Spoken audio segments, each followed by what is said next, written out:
Hello everyone, welcome to my channel Test Automation Mantras. In today's video, I'm going to cover snapshot testing. Snapshot testing is an easy way to do regression testing of the UI components. In today's video, I'm going to create a simple React component and write test for the component. There are different testing tools available to test React application. React test utils and enzyme are good tools to do end-to-end tests. But in real life scenario, developers end up writing more tests than the component itself, and they spend more time here.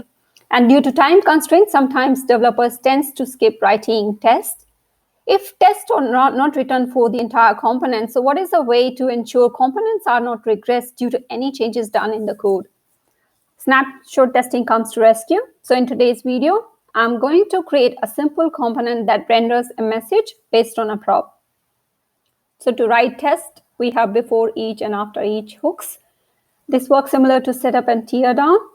There is another method, unmount component at node, is to remove the mounted components from the DOM to remove any leakage. So it cleans up its events and handlers and the states. Act is another library or util provided by React DOM that makes sure that all the updates to the util has been done successfully before doing any assertion. So it works on the basis of arrange, act, assert pattern. This is similar to you write given when then format. So as a setup, I have created a simple React application using npx create React app, and my app name is my app. I'm using npm, so I'm using another parameter as --use -npm. There's another library I've installed is React test renderer, and once you have installed, you can run your test.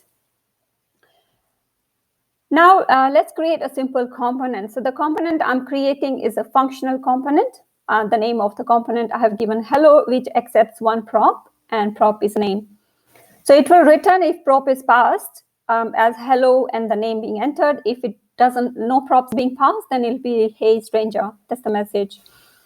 So this is a simple component. Now, if you look from the UI perspective, you can see that the prop passed is learners, so is hello learners, and you can see the tree root element is inside the body. I've created another element as div, and inside that is h1, and h1 contains that prop being passed.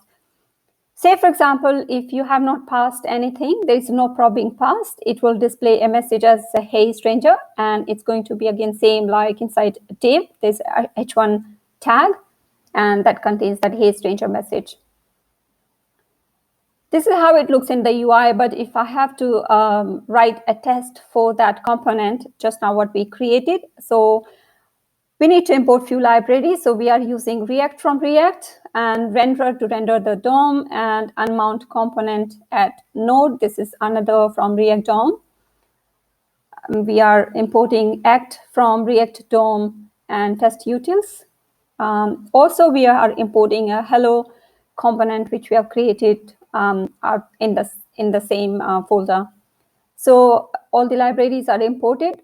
To start with, now, as I mentioned, we'll be using hooks. So before each hook and after each. So in the before each, you see I'm creating an element as a div. And then I'm appending that newly created div to the body. After each, so once the test has successfully completed, then we are doing a cleanup activity, and we are cleaning the container we created. Now, to write the actual test, you can see that you can use a test and then pass the description. This is a context, what you're passing here. And inside that, there's the act method. As we mentioned, act is to render the component first before actually we do the assertion. So hence, act is used here. And we are rendering the hello component on the container we created as part of before. And in the expect, as you can see, we are validating that if we don't pass a prop, it is going to test container, text container contains that hey stranger, and we are matching the snapshot. So we'll show an example of snapshot a bit later. So in the render, as you see, I have not passed anything. There's no props.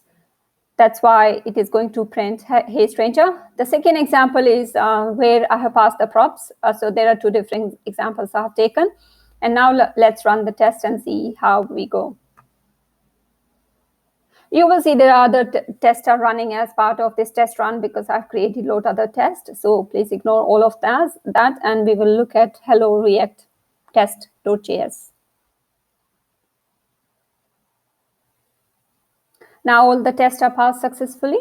There are a few other parameters being given. In case you want to run all the tests, you can press A. If you want to update a snapshot, you can press U. And there are other parameters you can use to filter your test run.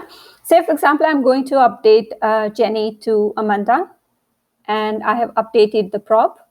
And once I update the prop, if the test will rerun by itself. Just say, for example, I've changed it, and you can see the change here. Now let's correct the Amanda to a correct name. And once the test run finished successfully, you will see the snapshot test should fail. And the suggested, the snapshot contains name Jenny, but in the received, it is Amanda. So hence the test will fail. For the failures, you will need to have a look whether it requires a change or fix in the code, or it's just because of the data changed. In this case, as you know, it's just because of the data references. So just to fix the snapshot, you can run the test again using U. So U is to update the snapshot. And once we run the test, that should pass. Yep, all of that test completed successfully. Let's have a look at the snapshot. How does it look? So there are different data here. So the first one is case where no props, and other cases are where the props are passed.